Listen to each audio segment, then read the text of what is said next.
UP के रायबरेली की प्रियंका की पहली चुनावी रैली, प्रधानमंत्री मोदी पर किया हमला, पूछा क्या यूपी को किसी को गोद लेने की जरूरत है।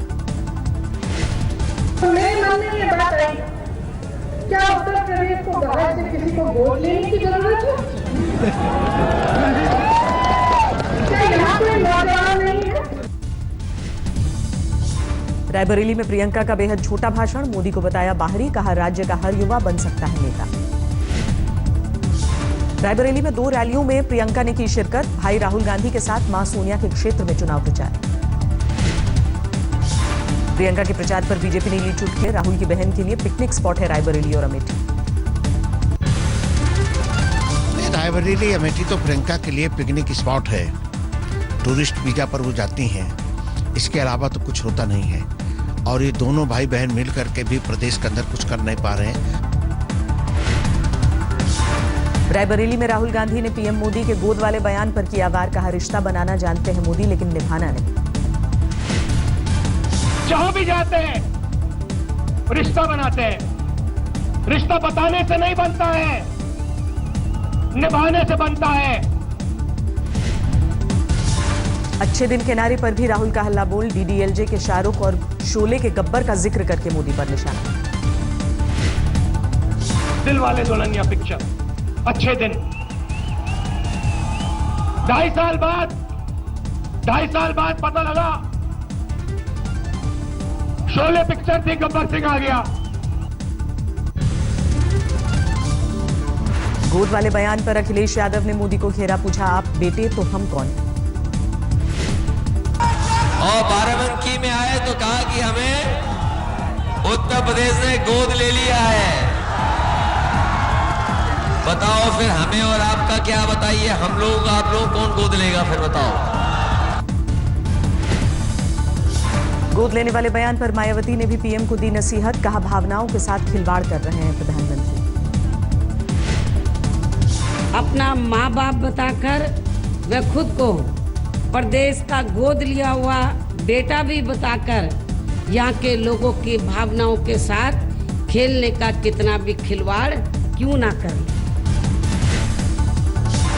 मोदी के बयान पर लालू ने ली चुटकी, कहा यूपी ने गोद लिया तो पिता का नाम बताएं पीएम। बोले जब तक पुत्र हैं तब बाप आपका कौन है? बताओ, जब तक पुत्र में तो समस्या है, बाप का नाम ही बताओ।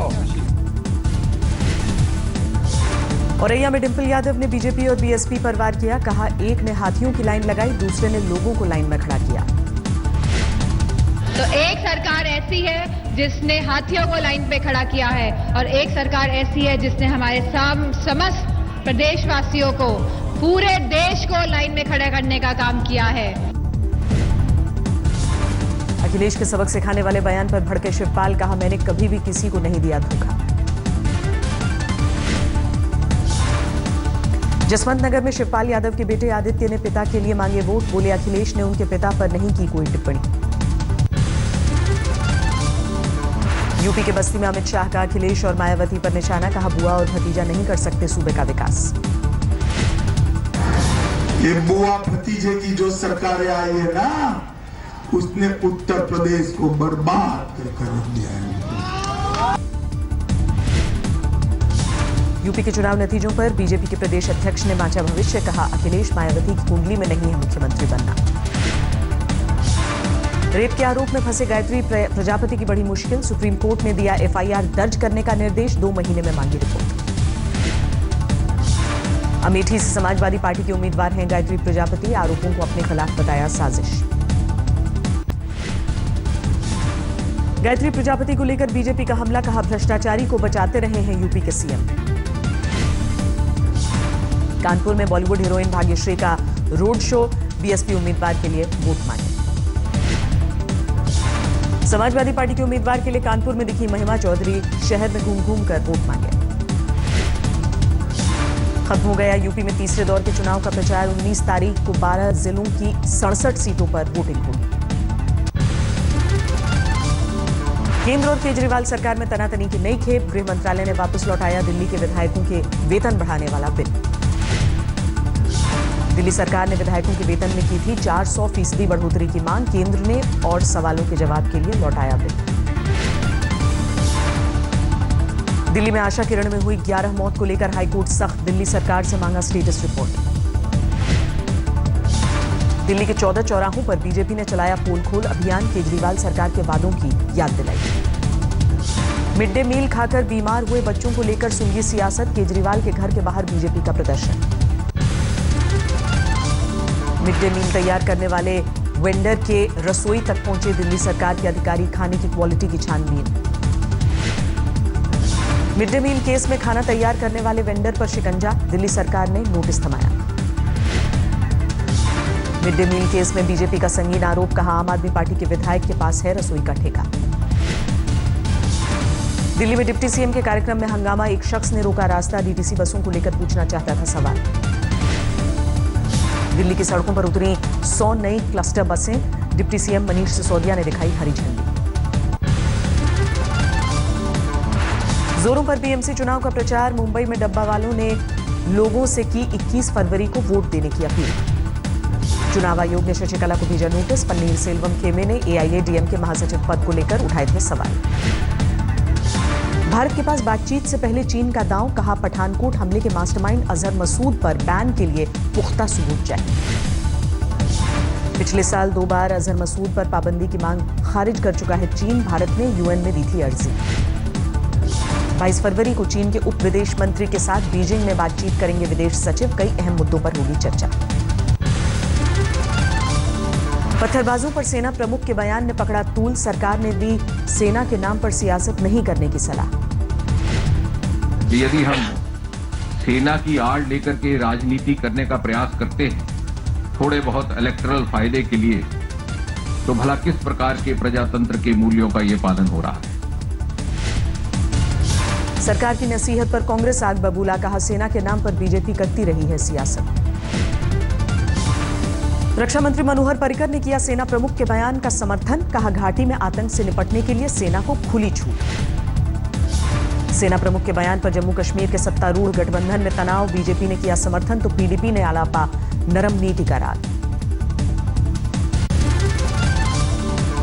आर्मी चीफ की चेतावनी के बावजूद घाटी में नजर आया पत्थरबाजों का गैंग, जुमे की नमाज के वक्त जामा मस्जिद इलाके में बवाल। पत्थरबाजों के हमले पर सुरक्षा बलों ने दिखाया संयम, गुलेल चलाकर खदेड़ने की कोशिश। सेना प्रमुख के बयान के बाद घाटी के दूसरे इलाकों से भी आई पत्थरबाजों की तस्वीरें, शुपैया और पुलवामा में जवानों पर हमला। जम्मू कश्मीर के कई जिलों में प्रशासन ने जारी की एडवाइजरी, आतंकियों के साथ मुठभेड़ वाली जगहों पर लोगों को दूर रहने की नसीहत। जम्मू कश्मीर के पट्टन से हिजबुल का आतंकवादी गिरफ्तार, 25 साल के युवक की हत्या के मामले में थी तलाश। जाकिर नाइक पर कसा ईडी का शिकंजा, आईआरएफ में नंबर 2 की हैसियत पर काबिज आमिर गजदर से पूछताछ। नोएडा में वेब वर्क के मालिक संदेश वर्मा और अनुराग गर्ग गिरफ्तार, 500 करोड़ से ज्यादा के घोटाले का आरोप। दिल्ली और नोएडा में जांच एजेंसियों के रेडार पर 7 पॉन्जी कंपनियां, सोशल ट्रेड के खिलाफ 10 मामले दर्ज। दिल्ली में इंटरनेशनल ड्रग रैकेट का भंडाफोड़, 50 करोड़ की पार्टी ड्रग म्याऊ म्याऊ जब्त। ड्रग तस्करी में इंटरनेशनल एथलीट समेत 3 गिरफ्तार, दिल्ली, मुंबई, पंजाब से लेकर विदेशों में फैला रखा था जाल। अहमदाबाद की केटरिंग गोदाम में सिलेंडर ब्लास्ट, आग लगने के बाद एक के बाद एक 10 धमाके। हिमाचल प्रदेश की मंडी में दर्दनाक हादसा, खाई में गिरी स्कूल बस, 40 छात्र जख्मी। हरियाणा के रेवाड़ी में भीषण सड़क हादसा, बस और ट्रक की टक्कर में 2 की मौत। पटना में सड़क हादसे में एक युवती की मौत के बाद हंगामा, लोगों ने सड़क पर जाम लगाया। बाराबंकी में पुलिस और वकीलों के बीच बवाल, पुलिस पर गुंडागर्दी का आरोप लगाकर वकीलों ने निकाला मार्च। नोटबंदी के बाद बड़ी रकम जमा कराने वालों को आईटी विभाग की चेतावनी, एसएमएस या ईमेल का जवाब नहीं देने पर भेजा जाएगा नोटिस। नोटबंदी के 100 दिन के भीतर सामान्य हुए हालात, दूर हुई करेंसी की दिक्कत, वित्त मंत्री अरुण जेटली का दावा। सरकारी दावों से अलग रिसर्च फर्म नोमुरा का दावा, कहा 2 महीने तक बना रहेगा नकदी संकट। नोटबंदी के बाद गिरावट के बावजूद तेजी से बढ़ेगी GDP, RBI governor Urjit Patel का दावा।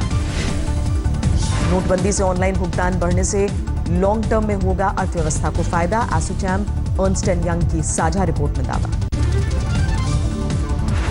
सस्ता होगा डेबिट कार्ड से लेन देन, मर्चेंट डिस्काउंट रेट की अधिकतम सीमा 0.95% करना चाहता है आरबीआई।